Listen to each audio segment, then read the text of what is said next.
Hey, you know what time it is? It's time for a short clip from the main show. We hope you enjoy this. Belgium has a new leader.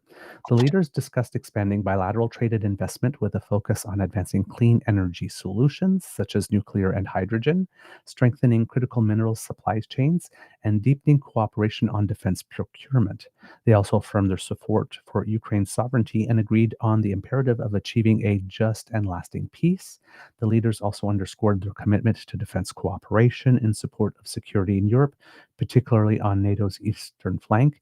And a meeting with the leader of Belgium is particularly important, not only because the EU stuff is headquartered in Brussels, but if you remember when we were looking at that final, um, I don't know if it's like final, but ratification of the CETA deal with United States around the time that Chrysler Freeland had come to the cameras and that iconic moment and saying, if you can't make a deal with Canada, who can you make a deal with? It was the Wallen region in Belgium that was sort of like one of the stumbling blocks. And not necessary, even though the EU as a whole has signed it, there are still a few countries that are yet to ratify it, I believe, fully. And and I believe Belgium might be one of those. So it may have had a little more strategic importance to make sure that every single one of the nations have ratified in their own way as well, and not just the EU as a bloc as a whole. Mhm, mhm. Right? So extra levels there on that one. At the meeting, the European Canada Defence Security Partnership was signed.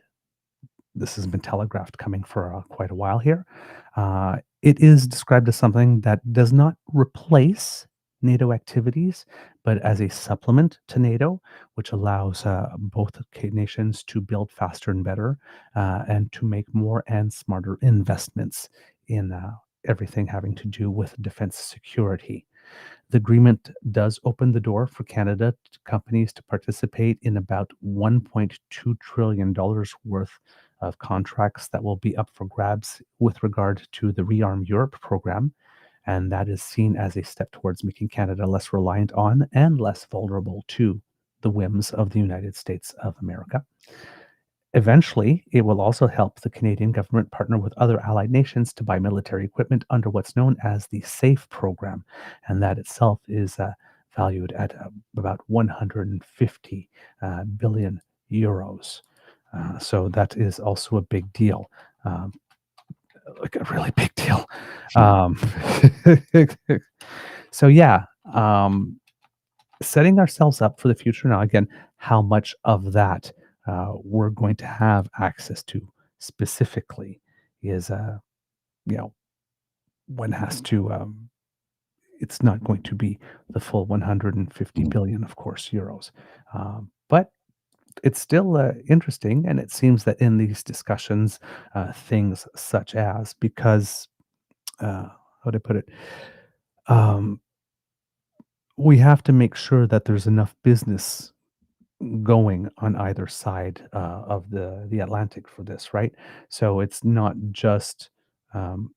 only about selling what we do well and them selling what they do well, but making sure that we're building capacity in each one of the regions so that we don't necessarily have to go to the United States. So we don't have to necessarily spend 70 to 75 cents of every dollar in the United States, and Europe doesn't have to spend whatever it is that they're spending in the United States as well, because I'm sure they are spending some. So this allows us to do things. Mhm. So, for example, there's lots of discussions of like sub clauses and stuff like that, or qualifiers or conditions that, for example, like if we're involved in this, then Europe might be buying more Canadian steel and aluminum for their own defense things. Yes, Right. and whereas we might be making some elements here or some components here that then can then be put in to their equipment and vice versa. So there's some issues with regards to interoperability and all that kind of stuff. Some agreements, so all those little sub agreements that have to happen to make all of this happen, because it's not just hey, get your munitions from over here or build your submarines over there. There's yeah, but with what?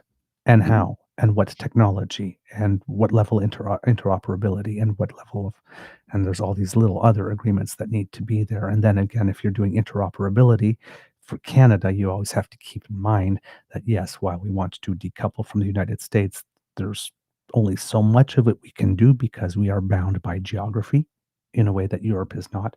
So pursuing greater interoperability and greater regulatory integration with the United States in such a way that we can still have some the practical stuff that we absolutely need from the United States side, right? If we're looking at defending from an attack across the north, that could, no matter how much the Canada and United States might be antagonistic with regard to each other, it's still both in our best interest to make sure that we're shored up there.